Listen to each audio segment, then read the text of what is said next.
Morning बच्चों। आज हम कक्षा 7 में पाठ 8 विषय सामाजिक विज्ञान में मध्ययुग का दिल्ली दर्शन में भाग 2 पढ़ेंगे और समझेंगे। ओके बच्चों, जैसा कि हमने भाग 1 में तुगलक वंश की स्थापना में प्रकाश और अंधकार दोनों एक साथ होते हैं, यहाँ तक हमने समझा था। अब उसके आगे हम पढ़ते हैं और समझते हैं। हमारा अगला टॉपिक है विजयनगर का हिंदू राज्य। बच्चों, दिल्ली सल्तनत काल में दक्षिण में शासन स्थापित करने के प्रयास हुए थे। अलाउद्दीन खिलजी के समय में प्रथम आक्रमण हुआ। वह देवगिरी में से अत्यधिक दौलत दिल्ली ले गया। उसके बाद मालिक कफीर ने वरंगल राज्यों का नाश किया। मोहम्मद तुगलक के समय में भी दक्षिण की परिस्थिति अधिक बिगड़ी थी। इसी समय में दक्षिण के में विजयनगर हिंदू महाराज्य और बहमनी तुगलक सुल्तान का शासन स्थापित हुआ। बच्चों, जैसा कि मैंने आपको पिछले वीडियो में बताया था कि अलाउद्दीन खिलजी बहुत ही महत्वाकांक्षी अर्थात कि लालची था, तो उसने अपनी सत्ता तो मजबूत की ही और अपने राज्य का विस्तार भी बहुत किया। और इसी विस्तार को चलते उसने दक्षिण भारत पर भी आक्रमण किया और दक्षिण भारत के राज्य देवगिरी को लूटा और वहाँ से अत्यधिक सोना लूटकर वह कहाँ ले गया? दिल्ली ले गया। और उसके वजीर मलिक कफर ने भी वरंगल राज्य को काफ़ी नुकसान पहुँचाया था। अर्थात हम ऐसा कह सकते हैं कि खिलजी वंश के समय में दक्षिण भारत के बहुत से नुकसान हुए थे और मोहम्मद तुगलक के समय में भी दक्षिण की परिस्थिति अधिक बिगड़ी हुई थी। इसी समय दक्षिण में विजयनगर का हिंदू महाराज्य और बहमनी सुल्तान का शासन स्थापित हुआ। वरंगल के राजा की हार होते ही जावत कुल के 2 भाई हरिहर और बुक्का को विद्यारण्य स्वामी के विजयनगर का राज्य स्थापित करने हेतु प्रोत्साहन दिया। बच्चों, वरंगल के 2 राजकुमारों को जब वारंगल के राजा को लगा कि हम अब हार जाएंगे, तो उसने अपने 2 पुत्रों को एक आश्रम में एक स्वामी के हाथों सौंप दिया और उन्हें कहा कि मेरे दोनों पुत्रों को इतना महान योद्धा बनाइएगा कि यह अपना राज्य वापस से ले सके। तो स्वामी विद्यारण्य स्वामी ने उन 2 राजकुमारों को अच्छी शिक्षा प्रदान की। ईस्वी सन 1336 में तुंगभद्रा नदी के तट पर विजयनगर राज्य स्थापित हुआ। तो उन 2 भाइयों ने मिलकर तुंगभद्रा नदी के किनारे एक बड़े विशाल साम्राज्य की स्थापना की, जिसका नाम था विजयनगर। 8 साल के अल्प समय में ही यह राज्य तुंगभद्रा से लेकर कन्याकुमारी तक विस्तृत हुआ। हरिहर के निधन के बाद बुक्का और बाद में सभी वारिसदार निर्बल साबित होते ही कुछ ही समय के बाद शासन में बदलाव आया।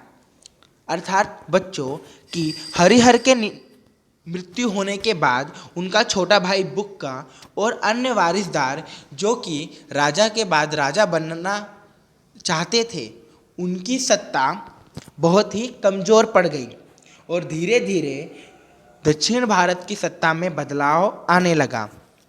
उस नए वंश में कृष्णदेव नामक प्रभावशाली शासक हुआ। बच्चों, हरिहर के निधन के बाद बुक्का और अन्य वारिसदारों से शासन अच्छी तरह से चलाया नहीं गया, तो शासन में बदलाव होते ही दक्षिण भारत के विजयनगर का राज्य एक नए वंश के हाथों में गया, जिसके राजा थे कृष्णदेव राय। कृष्णदेव राय की सत्ता दक्षिण भारत में अच्छी तरह से फैली थी। फिरंगियों के साथ कृष्णदेव राय के अच्छे संबंध थे। फिरंगियों अर्थात कि अंग्रेजों के साथ कृष्णदेव राय के काफ़ी अच्छे संबंध थे। वह साहित्य और कला का प्रेमी भी था। योंग नामक इंजीनियर की मदद से उसने दक्षिण भारत में नहरों का निर्माण करवाया था। विजयनगर की मुकालात पर आए हुए विदेशी यात्रियों ने विजयनगर की भव्यता की प्रशंसा की। इस राज्य में भव्य मंदिर और किले थे। तालीकोटा के युद्ध में इस वैभवशाली नगर का विनाश हो गया। बच्चों, यह छोटा सा राज्य कुछ ही समय में विशाल साम्राज्य में परिवर्तित हो गया। कृष्णदेवराय ने अपने विजयनगर में बहुत सारी चीज़ों का निर्माण कराया। योमके नामक इंजीनियर की वजह से कृष्णदेवराय ने अपने राज्य में बहुत सारी नहरें, मंदिरें, किलों का निर्माण कराया, जो कि देखने में बहुत ही सुंदर लगते थे। जब प्रवासी अर्थात कि विदेश से लोग भारत घूमने आए और उन्होंने विजयनगर की यात्रा की, तो उन अंग्रेजों ने बहुत ही प्रशंसा की विजयनगर की। परंतु तालीकोटा के युद्ध में कृष्णदेवराय की हार हुई और यह वैभवशाली साम्राज्य का विनाश हो गया, अर्थात कि अंत हो गया। अब हम बात करते हैं बहमनी राज्य। दक्कन में आई अमीरों की बगावत की थी। अमीरों अर्थात कि मुसलमान। हसन नामक काबिल अमीर के दक्कन का सुल्तान होते ही बहमनी सल्तनत की स्थापना हुई। अर्थात कि दक्कन के मुस्लिम राज्यों और वंश के लोगों ने दक्कन के सुल्तान बनने की इच्छा जाहिर की और अपने राज्य की स्थापना की। हसन ने सुल्तान होते ही अपने शाही वंश का नाम बहमनी वंश रखा। अर्थात कि बहमनी राज्य की स्थापना किसने की? हसन ने। किसने? हसन सुल्तान ने। बहमनी राज्य में मोहम्मद गांव नामक एक बहादुर वजीर हुआ। उसने कई प्रदेश जीते और बहमनी राज्य का विस्तार किया। मोहम्मद गांव नामक एक बहादुर वजीर था जिसने बहमनी जैसे छोटे से राज्य को बड़े विशाल साम्राज्य में फैला दिया। उसने बहुत सी कुशलताएं पूर्व संचलन किया। उसके बाद बहमनी राज्य पर की सत्ता निर्बल होने लगी। विजयनगर और बहमनी राज्यों के बीच 4 बार युद्ध होते थे। बहमनी राज्य का पतन होते ही उसके कुछ प्रांत स्वतंत्र हो गए, जैसे कि बीजापुर, अहमदनगर, गोवलकोंडा, वराण और बीडर ऐसे 5 स्वतंत्र राज्य स्थापित हुए। अर्थात कि बच्चों, विजयनगर के युद्ध में बहमनी राज्य का अंत हुआ और बहमनी राज्य के अंत होते ही जो वहाँ के वजीरों ने राज्य को एकत्र किया था, उनमें से 5 राज्य स्वतंत्र हो गए। उनके नाम हैं बीजापुर, अहमदनगर, गोवलकोंडा, वराण और बीडर। ऐसे 5 राज्य थे जो बहमनी राज्यों से अलग हुए और स्वतंत्र हुए।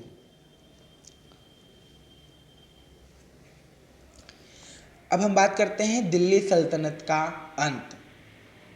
हमने दिल्ली सल्तनत की शुरुआत पढ़ी, कैसे किस प्रकार से दिल्ली सल्तनत पर गुलाम वंश, खिलजी वंश, तुगलक वंश ने शासन किया। अब हम उसके अंत की बात करते हैं कि दिल्ली सल्तनत का अंत कैसे हुआ। मोहम्मद तुगलक के बाद फिरोज शाह तुगलक का शासन आया, लेकिन इस समय से ही दिल्ली सल्तनत की सत्ता निर्बल होने लगी। जैसा कि हमने बताया था कि दिल्ली पर तुगलक वंश की स्थापना गयासुद्दीन तुगलक ने की। उसके बाद गयासुद्दीन तुगलक की मृत्यु के बाद मोहम्मद तुगलक दिल्ली की गद्दी पर आया और मोहम्मद तुगलक के मरने के बाद फिरोज शाह तुगलक दिल्ली की गद्दी पर आया। उसके समय दिल्ली की सत्ता काफ़ी निर्बल हो चुकी थी।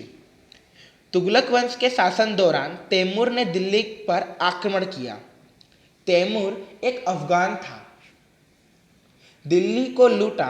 ऐसी अपराजकता के बीच खिलजी नामक लाहौर में हाकिम ने दिल्ली पर सैयद वंश की स्थापना की। ओके फ्रेंड्स, बच्चों, दिल्ली को लूटने के बाद अराजकता के बीच खिलजी खान नामक लाहौर के एक हाकिम ने दिल्ली पर सैयद वंश की स्थापना की। अर्थात कि फिरोजा शाह को युद्ध में हराकर उसने दिल्ली पर सैयद वंश की स्थापना की। इस वंश के सुल्तानों की सत्ता दिल्ली के आसपास के विस्तारों तक ही सीमित थी, अर्थात कि ये राजा एक अच्छे तो शासक थे पर इन्होंने अपने राज्य का विस्तार ज़्यादा नहीं किया। बहलोल नामक एक अफगान सरदार ने ईस्वी सन 1451 में दिल्ली की गद्दी पर लोदी वंश की स्थापना की, अर्थात कि हाकिम को युद्ध में हराकर बहलोल नामक एक अफगान सरदार ने दिल्ली पर लोदी वंश की स्थापना की। उसके बाद उसका बेटा सिकंदर लोदी दिल्ली की गद्दी पर आया। सिकंदर में श्रेष्ठ शासक के सभी गुण थे, लेकिन धर्म की दृष्टि से वह असहिष्णु था। उसके निधन के बाद दिल्ली की गद्दी के लिए लड़ाइयाँ शुरू हुई, जिसमें इब्राहिम लोदी के बड़े भाई को पराजित करके दिल्ली की गद्दी पर संभाला, अर्थात कि इब्राहिम लोदी ने अपने बड़े भाई को युद्ध में हराकर दिल्ली की गद्दी को संभाला।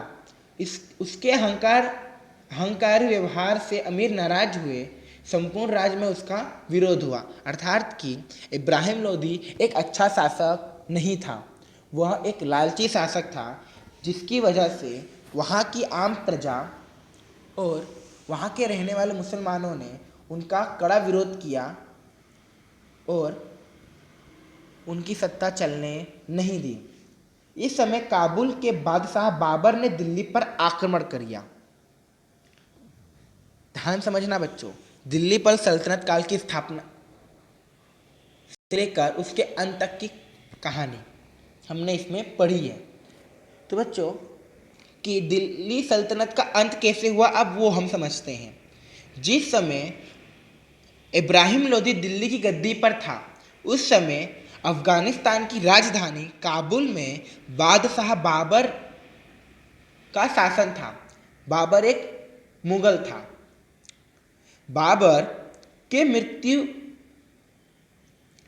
बाबर ने दिल्ली पर आक्रमण किया। ईस्वी सन 1526 में पानीपत के युद्ध में इब्राहिम लोदी को पराजित करके विदेश से आए हुए बाबर ने मुगल साम्राज्य की नींव डाली और यह शासन लगभग 200 साल तक चला।